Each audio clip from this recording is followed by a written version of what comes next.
네, 안녕하세요. 주도현입니다. 오늘 10월 4일 수요일이고요. 오늘도 리플 같이 한번 살펴보도록 하겠습니다. 자, 제가 썸네일 제목에도 써놨듯이 우리가 드디어 기다리고 기다리던 중간항소의 기각 소식을 받아들였습니다. 자, 그러면서 리플이 이 뉴스가 나오면서 급 반등을 만들어냈죠.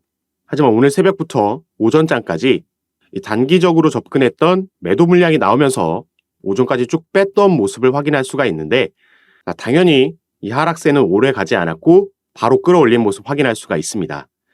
하지만 한 가지 아쉬운 점은 이 거시경제 상황, 특히나 미국에서의 상황이 다시 한번 혼돈에 빠지면서 금융시장이 악재로 받아들일 수 있을 만한 재료들이 나오면서 아직까지는 크게 힘을 쓰지 못하고 있는 모습입니다. 그래서 제가 어제 영상에서 이 중간항소 기각 발표가 나오기 전에 말씀드렸듯이 리플은 이때 8월 중순에 FOMC 미 연준의 의사록이 공개되면서 기준금리 추가 인상 우려, 긴축 우려로 시장이 전체적으로 무너지고 나서 이런 삼각 수렴을 다시 한번 그려나가고 있었습니다. 그러면서 이걸 강하게 위로 뚫어주는 움직임이 나와줬기 때문에 단기적으로 이번 주 내에 900원 정도까지, 890원에서 900원 정도까지 가줄 수 있다라고 말씀드렸죠. 이 상승력을 조금 약하게 본다라고 해도 이렇게 시장이 무너지기 전 지지라인이었던 이 부분 800원 초반대까지는 충분히 상식적으로 올라가 줘야 되는 차트의 흐름이 맞습니다. 그리고 이런 삼각 패턴의 흐름은 이전에도 우리가 약시판에서 승소와 다름없는 판결을 받아들이면서 급등을 만들어내기 전에도 비슷한 위치에서 비슷한 흐름을 보여주고 있었다라고 말씀을 드렸습니다. 물론 이때 승소와 다름없는 판결문이라는 강력한 이슈가 나오면서 기술적 분석으로 인해서 갈 수 있는 상승력보다 더 크게 상승했었지만 최근에도 마찬가지였죠. 우리가 이 중간항소 기각이라는 건 단순 기술적인 분석을 넘어서는 강한 호재 소실이라고 볼 수 있습니다. 그렇기 때문에 단기적인 차익 실현 물량을 소화하고 나면 크게 상승할 수 있겠다라고 보고 있는데, 그러기 위해서는 일단 이 밑에 거래량, 자금이 들어오면서 상승력에 힘을 불어 넣어줘야겠죠. 그리고 이런 부분이 되려면 시장 전체가 조금 시장에 참여하는 투자자들의 투자 심리가 개선돼야 된다라고 보고 있습니다. 우리가 이런 부분까지 고려하고 파악해야지 우리의 자산을 지키면서 수익률을 늘려갈 수 있는 거기 때문에 오늘 영상에서는 이런 거시적인 이슈들 함께 살펴드릴 겁니다. 그래서 이제 리플, XRP에 크게 영향을 줄 수 있을 만한 요소는 세 가지 정도로 보고 있습니다. 우선 가장 거시적으로 봤을 때는 이 금리 이슈가 있겠죠. 여기에는 기준금리도 당연히 들어가고 이 미국의 국채금리도 영향을 줄 겁니다. 두 번째로는 비트코인의 현물 ETF, 이게 또 시장에 크게 긍정적인 요소로 엄청난 자금의 투입으로 이어질 수 있는 재료가 될 거고요. 세 번째로는 리플의 개별적인 이슈, 이 기업 공개, IPO가 되겠습니다. 그래서 이런 이슈들이 어떻게 예상되고 있고 우리는 거기에 또 어떻게 대응해야 되는지 오늘 영상에서 설명해 드릴 거니까 여러분들 본격적으로 오늘 영상 시청하시기 전에 밑에 있는 구독과 좋아요 버튼 한 번씩만 눌러주시면 너무 감사드리겠고요. 추가로 영상 밑에 더보기란 클릭하시면 제가 간편하게 참여하실 수 있는 카톡방 링크도 남겨놨습니다.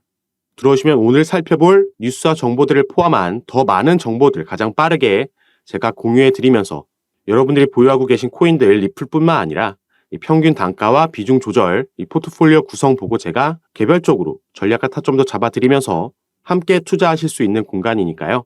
이런 부분 받아보시면 분명히 여러분들 투자 판단하시는데 도움이 될 만한 정보라고 제가 자신 있게 말씀드릴 수 있으니까 이 부분 클릭하시고 들어오셔서 함께 하시면서 도움 받아가시면 더욱 좋을 것 같습니다. 자, 그럼 이제 본격적으로 이 시장에 들어와 있는 이슈들 살펴보도록 하겠습니다. 자, 가장 먼저 이 금리 이슈가 있죠. 제목에도 나와 있듯이 미국의 장기 국채금리, 특히나 이 10년물 국채금리가 급등하면서 16년 만에 최고치를 경신을 했습니다. 자, 9월에 FOMC 정례회의가 있은 이후에 이때 함께 공개됐던 게 바로 이 점도표죠. 점도표라는 건 연준의 18명 위원들이 올해와 내년 내후년까지 한 해를 마감하는 최종 금리가 어디가 적절한지 본인의 생각을 이 점으로 그 위치에 표시를 하는 겁니다. 그리고 이것들을 합산한 걸 우리가 중간값이라고 얘기를 하는데, 이걸 보고 나니까 9월 달에는 금리를 동결했지만 연내에 한 번 추가 인상, 25bp를 추가 인상해야지 이 중간값이 맞춰지는 상황이 나온 겁니다. 이것과 더불어서 최근에 국제 유가도 많이 오르면서 소비자 물가지수, 그리고 개인 소비 지출 이런 지수들이 이번 달에 발표될 때 생각보다 부정적으로 나올 수 있겠다라는 전망이 나오고 있죠. 이런 지표들을 참고해서 연준에서도 통화 정책을 결정하기 때문에 11월 달 회의에서 추가 인상이 나오면서 이 긴축이 장기화될 수 있다라는 우려에 위험 자산으로 분류되는 코인 시장의 투자가 그 자금이 주춤하고 있다라는 겁니다. 자, 이 미국의 장기 국채, 이게 달러와 함께 대표적인 안전 자산이죠. 그리고 여기에 반대급부로 있는 게 위험 자산이고, 여기에 대표적인 게 바로 가상화폐, 우리 코인들이라고 볼 수 있겠습니다. 그래서 통상적으로 이 두 가지는 반대로 역상관관계를 가지고 있기 때문에 이 국채 금리가 오르는 건 코인 시장에는 조금 악영향을 줄 수 있다라고 보시면 되겠고요.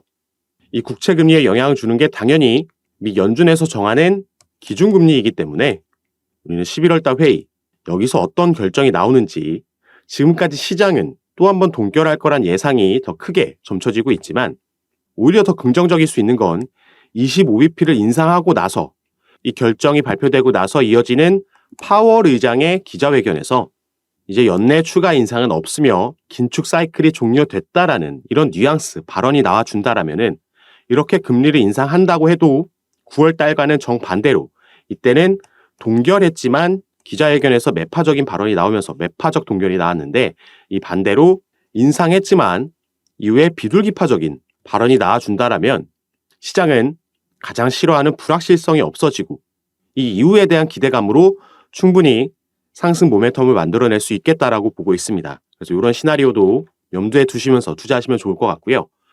추가로 한 가지 또 안타까운 소식은 미국 사상 최초로 하원 의장 해임안이 가결되면서 이 메카시 하원 의장이 의장직에서 해임이 됐습니다. 자, 그러면서 셧다운 리스크가 더 커졌다라고 나와 있는데요. 이 셧다운이라는 건 다음 회계연도에 대한 예산안이 제때 통과되지 못하면서 연방정부, 미국이 업무가 마비되는 현상을 말합니다. 미국 같은 경우에는 10월 1일이 새로운 회계연도의 시작이 되기 때문에 적어도 이 전날 9월 30일에는 새로운 회계연도에 대한 예산안이 상하원을 통과해서 대통령 승인까지 받아야 되는 상황이었죠. 그런데 제가 저번 주에 영상에서 말씀드렸듯이 이게 29일까지 하원도 통과하지 못한 상태였습니다. 그렇기 때문에 셧다운이 기정사실화되고 있었는데 자, 가까스로 드라마틱하게 마지막 날 이 메카시 하원 의장이 제시한 임시 예산안이 하원과 상원 그리고 대통령 승인까지 하루 만에 통과가 되면서 이게 임시 예산안이었기 때문에 45일이란 시간을 벌 수가 있었던 거죠. 그래서 11월 17일 날까지 정식 예산안을 통과시키면 셧다운 리스크에서 벗어날 수 있었던 건데 자, 여기서 이 메카시 하원 의장도 공화당 의원입니다. 그리고 이 해임 결의안을 발의한 의원도 공화당이라는 거죠. 자, 이 사람 공화당 강경파였는데 사실 내년 대선 출마를 앞두고 있는 이 트럼프 전 대통령, 이 사람도 공화당이죠. 그래서 이 트럼프 전 대통령과 공화당 강경파들은 사실상 이 셧다운을 노리고 있었다, 기대하고 있었습니다. 현 바이든 정부, 민주당이 정권을 잡고 있을 때 셧다운이 나오고 상황이 좀 안 좋아져야지 다음 대선에서 본인의 승률, 공화당이 다시 한번 여당을 차지할 수 있는 확률이 올라가겠죠. 그렇기 때문에 이 공화당 의원인 메카시 하원 의장이 임시 예산안을 통과했다라는 거에 내부 분열이 일어난 겁니다. 그래서 만약에 11월 17일까지 정식 예산안이 통과하지 못하게 되면은 다시 한번 셧다운 리스크가 커지게 되는 거고요. 셧다운이 되면서 정부의 업무가 마비돼 버리면 당연히 주요 경제 지표 발표들도 지연되거나 중단될 수가 있습니다. 이런 주요 경제 지표들을 연준에서 보고 통화 정책을 결정하기 때문에 여기에도 차질이 생길 수밖에 없겠죠. 그래서 시장의 투자자들은 여기에 대한 지금 우려가 있다라고 보시면 되겠습니다. 아무리 당파 싸움이라고 하지만 이런 정치적 리스크가 당장 글로벌 경제에 그리고 코인 시장에도 영향을 줄 수 있을 만한 이슈이기 때문에 조금 안타까운 상황이라고 볼 수 있겠는데 자, 그래도 우리가 기다리고 있는 긍정적인 소식들도 남아 있습니다. 첫 번째로는 당연히 이 비트코인 현물 ETF의 승인 신청이 되겠죠. 그래서 제목에는 미 운용사들이 곧 승인할 것이라며 자신감을 보이고 있는데 자, 현재 상황을 업데이트해 드리자면요. 일단 비트코인 현물 ETF 승인에 대한 이 신청 건들은 전부 그 심사 결과가 내년으로 연기되어 있는 상황입니다. 가장 먼저 신청했던 게 돈나무 언니의 아크인베스트였죠. 이게 연기돼서 내년 1월로 그 심사 결과가 예정되어 있습니다. 그런데 사실 이 비트코인 현물 ETF를 신청했다는 소식으로 코인 시장에 엄청난 훈풍, 그 반등을 만들어냈던 건 바로 블랙록이라는 기업이었습니다. 자, 이 블랙록이라는 기업이 미국 뉴욕 월가에서도 가장 큰 거물급 기업이고 운영하고 있는 자산도 9조 달러가 넘는다는 이 업계에서 넘버원인 기업이죠. 그리고 추가로 이 블랙록의 CEO인 레리 핑크라는 인물은 현 정부, 이 민주당 정부의 주요 후원자 중 한 명입니다. 자, 그렇기 때문에 지금 이 비트코인 현물 ETF에 대한 승인 권한을 가지고 있는 이 SEC, 미국의 증권거래위원회의 위원장 게리 갠슬러라는 인물도 마찬가지로 현 정부인 바이든 행정부 민주당에서 임명한 인물이기 때문에 이 사람이 임명되고 나서 지금까지 계속해서 이 민주당 강경파들의 눈치를 봐왔다라는 거죠. 그렇기 때문에 이 블랙록을 시작으로 이 비트코인 현물 ETF가 승인될 수 있겠다라고 보고 있는 거고, 현재까지 일단 기한은 블랙록 같은 경우에는 3월까지 연기되어 있는 상황입니다. 하지만 반드시 이 기한 끝까지 가져갈 필요는 없고요. 아까 말씀드렸던 아크인베스트의 심사 기한이 1월이기 때문에, 그리고 블랙록을 가장 먼저 승인해줄 공산이 크기 때문에 블랙록도 1월에 함께 승인할 가능성이 높다라고 보고 있습니다. 이렇게 되면 확실하게 코인 시장에 기업들의 자금이, 어마어마한 자금이 들어올 수 있는 거기 때문에, 그리고 ETF 때문에 주식시장에서도 이제 코인을 매수할 수 있게 되는 거죠. 그래서 이게 현재는 가장 큰 시장의 기대감이라고 볼 수 있겠습니다. 그리고 리플 개별적으로 봤을 때는 이제 당연히 중간 항소 기각이 나왔기 때문에 정식 재판으로 내년 4월에 회부되게 됐고 배심원 판결로 가게 됐는데, 그래서 이제 다음 수순은 IPO가 될 거라는 얘기 제가 전부터 많이 해드렸습니다. 이 IPO라는 건 기업 공개죠. 그리고 이 기업 공개를 하게 되면 이 대규모 투자 기업들의 투자 자금이 또 한번 유입될 수 있는 거기 때문에 실질적으로 XRP 시세에 가장 크게 영향을 줄 수 있을 만한 재료라고 말씀드렸습니다. 그리고 실제로 올해 4월에 리플은 뉴욕에서 비공개 로드쇼를 개최한 적이 있습니다. 그리고 여기에 미국 월가에 대규모 투자 기업들이 전부 참석하면서 리플이 이미 이때부터 IPO에 대한 준비를 시작했다라고 말씀을 드렸죠. 그런데 당시에 함께 말씀드렸던 게 이 투자 기업들 입장에서도 본인들의 자금을 투자하려면 당연히 리플이 먼저 이 소송 리스크에서 자유로워져야 된다. 이게 선결돼야 된다라고 말씀드렸습니다.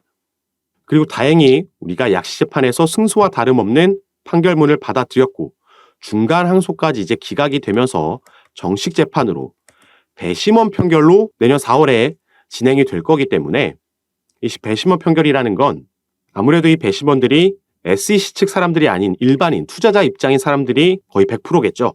그렇기 때문에 이 정식 재판으로 회부돼서 배심원 판결을 거치게 되면 리플의 우호적인 결과가 나올 거라는 예상이 큰 상황입니다. 그리고 추가로 내년 4월에는 또 한 가지 이슈, 비트코인 반감기가 또 예정되어 있죠. 비트코인 반감기라는 건 비트코인의 생산량이 말 그대로 반으로 줄게 되면서 그 가치가 올라가고 그러면서 시장 전체가 상승장을 만드는 걸 말합니다.